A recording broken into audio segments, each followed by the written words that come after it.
Hello students, welcome to the e-learning class of MABN. Today in English grammar we will study our next chapter of term 1, that is chapter 9 pronouns. बच्चों अब हम pronouns यानी सर्वनाम के बारे में पढ़ेंगे। तो आइए सर्वनाम स्टार्ट करते हैं। Pronouns are the words that take the place of nouns. Pronoun क्या है? ऐसे शब्द जो संज्ञा के स्थान पर प्रयोग किए जाते हैं, ऐसे शब्दों को हम प्रोनाउन यानी सर्वनाम कहते हैं। फिर से समझिए, ऐसे शब्द जो संज्ञा के स्थान पर प्रयोग किए जाएं, ऐसे शब्दों को हम सर्वनाम कहते हैं। Kinds of pronounce. प्रोनाउंस कितने प्रकार के होते हैं, अब हम उनके प्रकारों के बारे में जानेंगे। तो बच्चों, kinds of pronoun: personal pronoun, demonstrative pronoun, distributive pronoun, possessive pronoun, relative pronoun, reflexive pronoun और इंटरोगेटिव प्रोनाउंस। प्रोनाउंस 7 प्रकार के होते हैं। हम 1 बाय 1 इन सभी प्रकार के बारे में पढ़ेंगे। तो अब हम प्रोनाउन के प्रकारों के बारे में एक करके पढ़ते हैं। तो सबसे पहले प्रोनाउन के कुछ एग्जाम्पल्स से देखिए। Pronoun he, she, they, etcetera, ये सब क्या है? ही, शी, दे, ये सब प्रोनाउन के एग्जाम्पल्स हैं। अब सबसे पहला प्रोनाउन हमारा है पर्सनल प्रोनाउन। तो हम पर्सनल प्रोनाउन के बारे में पढ़ते हैं। तो आइए बच्चों, अब हम एक एक करके इनके बारे में पढ़ेंगे। तो पर्सनल प्रोनाउन के बारे में हम पढ़ते हैं। The pronouns that are used to represent specific individuals और things are called personal pronounce.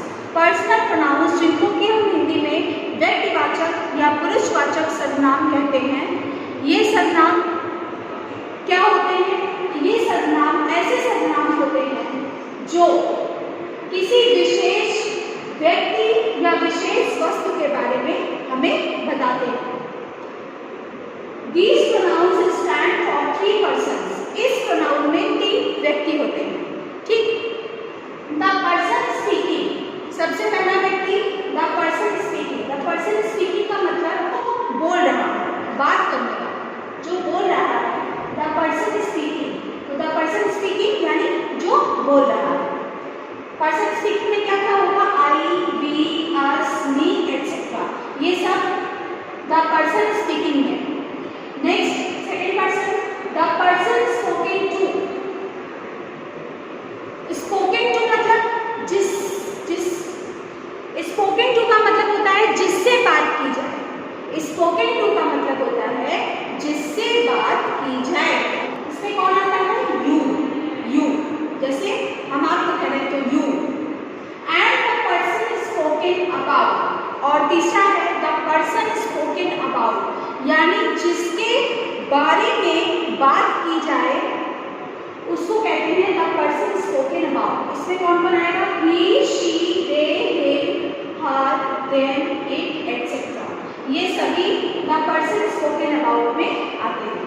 तो बच्चों, इसको एग्जाम्पल से समझेंगे। 3 पर्सन कौन कौन से होते हैं? देखिए, I am not a good speaker. I, तो आई किसमें आएगा? आई मतलब हम बोल रहे हैं, तो पर्सन स्पीकिंग, तो यहाँ पे ये आई am not a good speaker, इसका मतलब ये है पर्सन स्पीकिंग, बोल रहा है, जो बोल रहा है, जो व्यक्ति बोल रहा है वो आएगा इसमें, the person speaking. You are always late to work. You कौन है? स्पोकन टू, जिससे बात कर रहे हैं। स्पोकन टू, यू आया है मतलब हम जिससे बात कर रहे हैं। They play in the evening here. They का मतलब क्या है? दे किसमें आता है? पर्सन स्पोकिंग अबाउट, जिसके बारे में हम बोल रहे हैं। तो हम दे play in the evening here, किसी के बारे में बोल रहे हैं, तो दे किसमें आएगा? दे आएगा पर्सन स्पोकन अबाउट। तो बच्चों, ये पर्सनल प्रोनाउन है। जो अब हम पर्सनल प्रोनाउन चार्ट के बारे में पढ़ते हैं। ये देखिए आपके बोर्ड पे पर्सनल प्रोनाउन का चार्ट बना हुआ है। इसमें person, number, subject, object. Person में कौन कौन है? फर्स्ट पर्सन यानी जो बोल रहा है, सेकंड पर्सन जिससे बोल रहा है, और थर्ड पर्सन जिसके बारे में बोल रहा है। तो नंबर सिंगुलर और प्लूरल, एक वचन सिंगुलर मतलब और प्लूरल मतलब बहुवचन, इधर सब्जेक्ट और इधर ऑब्जेक्ट। फर्स्ट पर्सन में यानी जो बोल रहा है उसमें अगर एक वचन सिंगुलर में नंबर होगा तो क्या होगा, सब्जेक्ट में आई और ऑब्जेक्ट में मी, और अगर प्लूरल में होगा तो सब्जेक्ट में वी और ऑब्जेक्ट में अस। अब सेकंड पर्सन यानी जिससे बोल रहा है, सिंगुलर अगर है तो यू यू, प्लूरल है तो भी यू यू। इसमें सिंगुलर और प्लूरल दोनों में सब्जेक्ट और ऑब्जेक्ट सेम रहते हैं। अब थर्ड पर्सन यानी जिसके बारे में बोल रहा है, अगर ये सिंगुलर रहेगा तो ही शी इट रहेगा सब्जेक्ट में, और ऑब्जेक्ट में हिम हर इट रहेगा। और अगर प्लूरल है, एक से ज्यादा है तो सब्जेक्ट में दे और ऑब्जेक्ट में देम। ये जो हम अपने नेक्स्ट प्रोनाउन के बारे में पढ़ते हैं, डिमॉन्स्ट्रेटिव प्रोनाउन, ये हिंदी में संकेतवाचक सर्वनाम कहते हैं। ये ऐसे सर्वनाम होते हैं जो वाक्य में आई संज्ञा की ओर संकेत करते हैं। तो डिमॉन्स्ट्रेटिव प्रोनाउन जो होते हैं ऐसे प्रोनाउन होते हैं जो वाक्य में आई संज्ञा की ओर संकेत या इशारा करते हैं। देखिए, these are the pronouns which are used to point out specific people or things. This, that, these and those. This, that, these, those. ये सब क्या है? ये सब डिमॉन्स्ट्रेटिव प्रोनाउंस हैं। एग्जाम्पल देखिए, ये एक चीज और बच्चों, ये ऐसे सर्वनाम होते हैं जो नाउन की निकटता और दूरी, नाउन की निकटता और दूरी का आभास कराते हैं कि कौन सा नाउन हमसे कितनी दूर है या कितना निकट है या कितना करीब है। तो एग्जाम्पल देखिए, this is my new school bag, that is our old house, these are imported fruits, those were the books we read last year. इसमें जो दिस, ये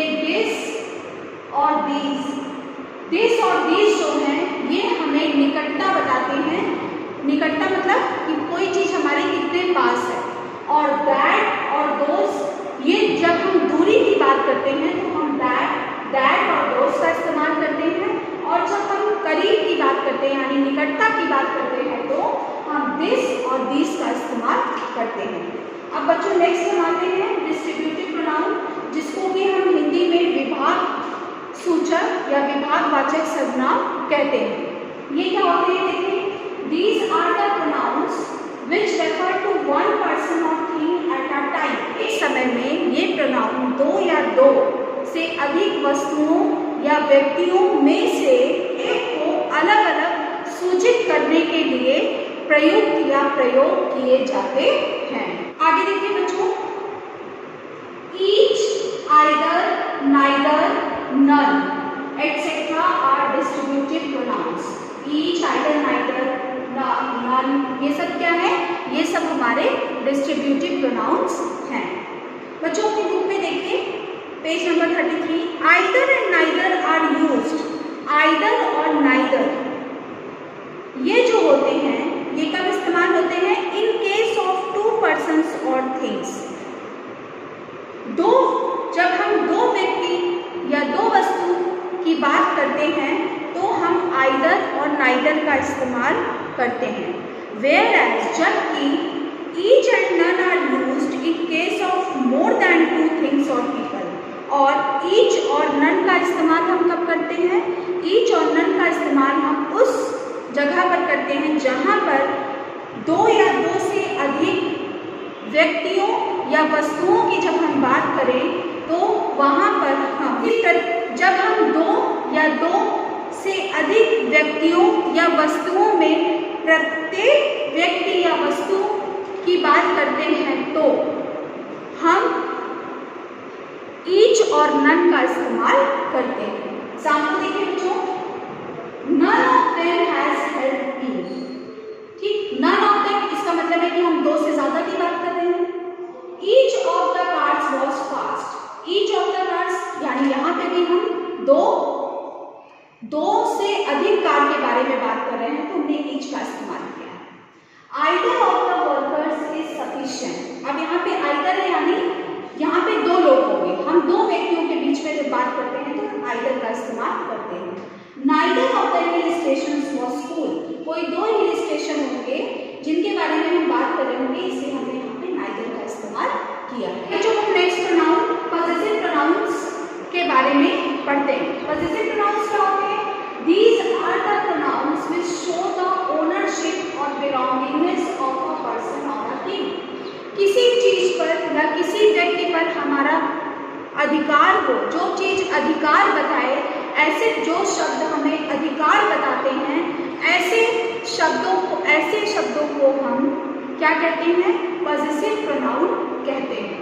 ठीक, जैसे mine, yours, hers, theirs etcetera, ये सब क्या है? ये सब हमारे पॉजिटिव प्रोनाउंस हैं। एग्जाम्पल देखिए, दिस बुक इज माइन।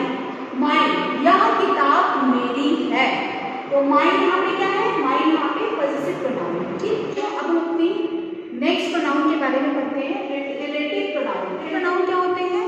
इन्हें हम संबंधवाचक सर्वनाम कहते हैं, जो संबंध बताते हैं। These are the pronouns which are used to connect two statements. ये ऐसे प्रोनाउन होते हैं जो दो कथन को एक साथ जोड़ने का काम करते हैं। एग्जाम्पल देखिए, I have a robot, the robot can do my work। ये दोनों क्या है? अलग अलग कथन है। I have a robot ये अलग है और the robot can do my homework ये अलग है। इन दोनों को जोड़ने का जो शब्द काम करेगा वही हमारा रिलेटिव प्रोनाउन होगा। तो देखिए, I have a robot which can do my work। तो ये which क्या है? ये which हमारा रिलेटिव प्रोनाउन है। ठीक, इन दोनों कथन को हमने जोड़ दिया और जो शब्द जोड़ा उसी को हम क्या कहते हैं? which। which क्या है? which हमारा रिलेटिव प्रोनाउन है। अब नेक्स्ट आते हैं जो रिफ्लेक्सिव प्रोनाउन, जिसको कि हम निजवाचक सर्वनाम कहते हैं। ये क्या करता है? Reflexive pronoun are the ones which show that the action done by subject comes back to it। ये ऐसे सर्वनाम होते हैं जिनमें कार्य का जो कर्ता होता है, यानी जो कार्य करता है, तो कार्य का जो प्रभाव जो होता है वो सब्जेक्ट पर पड़ता है। ठीक, यानी कर्ता पर पड़ता है। कार्य का प्रभाव जहाँ पर कर्ता पर पड़े, ऐसे वाक्यों में क्या होता है? रिफ्लेक्सिव प्रोनाउन आता है।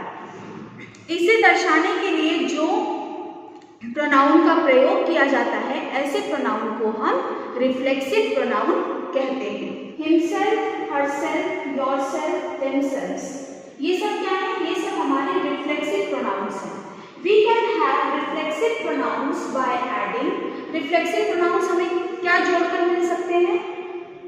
क्या क्या ऐड करेंगे तो हमें रिफ्लेक्सिव प्रोनाउन मिलेगा? देखिए, सेल्फ टू माई, सेल्फ जोड़ देंगे, SELF, ये देखिए यहाँ पे है सेल्फ। सेल्फ किसमें जोड़ेंगे? माई, योर, हिम, हर, इट, इन सब में जब हम सेल्फ जोड़ देंगे तो ये रिफ्लेक्सिव प्रोनाउन बन जाएगा। और एंड सेल्फ्स, और जब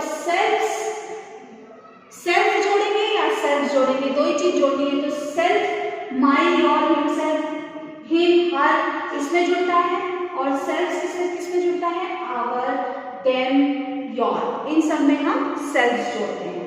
ये एक चीज और समझिए बच्चों, ऐसे वाक्यों में सब्जेक्ट और ऑब्जेक्ट दोनों से एक ही व्यक्ति, वस्तु का बोध होता है। ठीक, यानी सब्जेक्ट भी वही व्यक्ति होगा और ऑब्जेक्ट भी वही व्यक्ति होगा। एग्जाम्पल देखिए, I hurt myself in the ground. यहाँ पे आई क्या है? आई हमारा सब्जेक्ट है और माई सेल्फ क्या है? माई सेल्फ हमारा ऑब्जेक्टिव है और रिफ्लेक्सिव प्रोनाउन भी है। तो इन दोनों का मतलब क्या होगा? ये आई भी यही व्यक्ति है और माई सेल्फ भी यही व्यक्ति है, तो दोनों एक ही है, यानी सब्जेक्ट और ऑब्जेक्ट से बोध एक ही व्यक्ति का हो रहा है। तो ऐसे शब्दों को हम क्या कहते हैं? रिफ्लेक्सिव प्रोनाउन कहते हैं। Appreciated themselves in the meeting, यहाँ पे दे और themselves दोनों से मतलब एक ही समूह से है। ठीक, तो इसका मतलब कि एक ही व्यक्तियों के समूह से है। ये क्या होगा? ये रिफ्लेक्सिव प्रोनाउन। बच्चों को अपने नेक्स्ट प्रोनाउन पे आते हैं, इंटरोगेटिव प्रोनाउंस। ठीक, क्या कहते हैं? इंटरोगेटिव प्रोनाउंस जिनकी हिंदी होती है प्रश्नवाचक सर्वनाम। जैसा कि नाम से ही स्पष्ट है कि ऐसे प्रोनाउन में प्रश्न पूछे जाते होंगे, तो ये क्या कहते हैं? प्रश्न पूछते हैं। Some interrogative pronouns are what, which, who. कुछ interrogative pronouns हैं, देखिए what, which, who, whom। ये सब क्या है? ये सब हमारे